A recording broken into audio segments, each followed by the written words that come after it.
గురుగారు, మంత్రతంత్రాలు అని అంటారు కదా, మంత్రం వేరు తంత్రం వేరా? అసలు తంత్రం అంటే ఏంటి? అంత బొట్టు పెట్టుకుంటే సుకుమారం అందం లలితాదేవి, అంత బొట్టు పెట్టుకుంటే కాళికాదేవి, దుర్గా, చండిక, భైరవి. తంత్రం మంత్రం అన్న ఉదాహరణని ఇలా మనం స్వీకరించినట్లయితే, మననాత్ త్రాయతేతి మంత్ర, మననం చేయడం ద్వారా రక్షించేది మంత్రం. తన్ అన్న ఆ శబ్దానికి విస్తరించే అని అర్థం. విస్తరించేటటువంటి దాని ద్వారా మనం పొందే ప్రయోజనం తంత్రం. విస్తరించడం, వ్యాపనం చెందడం. ఈ తంత్రం అంటే ఓ నిమ్మకాయ ఉంది, ఓ 2 ఇనుప మేకులు ఉన్నాయి, దానికి ఓ ఎరుపు రంగు దారం, పసుపు రంగు దారం ఉంది, 4-5 రంగుల ముగ్గులు ఉన్నాయి. వాటి చేత ఏదో ఒక మంత్రాన్ని, ఇక్కడ మళ్ళీ మంత్రం ఉంటుంది, ఏదో ఒక మంత్రాన్ని ఆధారం చేసుకొని ఈ క్రియ ఒకటి చేపట్టి, కాయికం అన్న క్రియను చేపడితే అది తంత్రం అవుతుంది. సహజంగా ఉండేటటువంటి మంత్రం ద్వారా సమాజానికి మేలు కలిగించే పనులు మనం ఆచరించవచ్చు. సమాజానికి లేదా వైదిక మార్గానికి వ్యతిరేకంగా ఉండే పద్ధతులను మనం అనుసరించినట్లయితే అది తంత్రం అవుతుంది. కొబ్బరి నీరు, ఇది మంత్రం, మేలు కలిగిస్తుంది.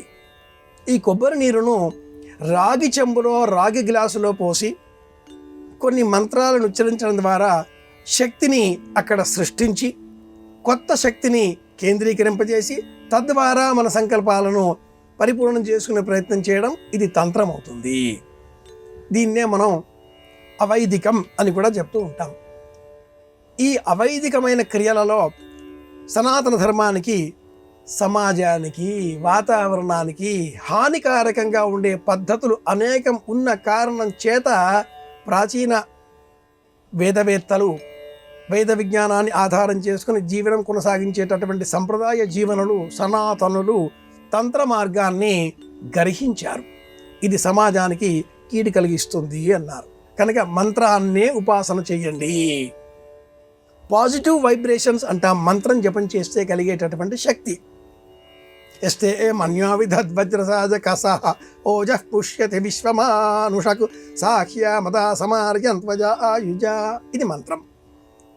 ఇందువల్ల పాజిటివ్ వైబ్రేషన్స్ వస్తాయి, మనలో ఒక మంచి శక్తి పెరుగుతుంది. దీన్ని తంత్రంగా సాధన చేయడం ఎలా?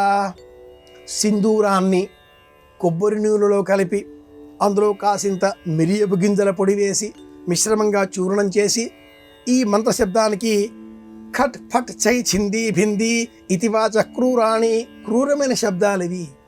ఇలాంటి శబ్దాలను మనం ఉచ్చరిస్తూ ఆంజనేయ స్వామి వారికి లేపనం చేస్తే 14 సార్లు మన్యు సూక్తం చెబితే, మంత్రం చెబితే వచ్చేటటువంటి ఆ శక్తి, కదలిక, చైతన్యం ఆంజనేయ స్వామి వారిలో ఇలా ఒకసారి చేస్తే వచ్చేస్తుంది అని కనుక్కున్న కారణం చేత ఇది తంత్రం అన్నారు. Short cut method.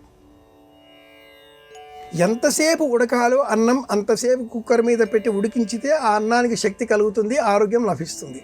అలా కాకుండా ఆ కుక్కర్ని 6 విజిల్స్ 5 విజిల్స్ వచ్చేలాగా షార్ట్ కట్గా చేస్తే ఆవిరికి ఉడికించిన కారణం చేత ఆ క్షణం తింటాం, కానీ అల్పకాలంలోనే వ్యాధులు వస్తాయి.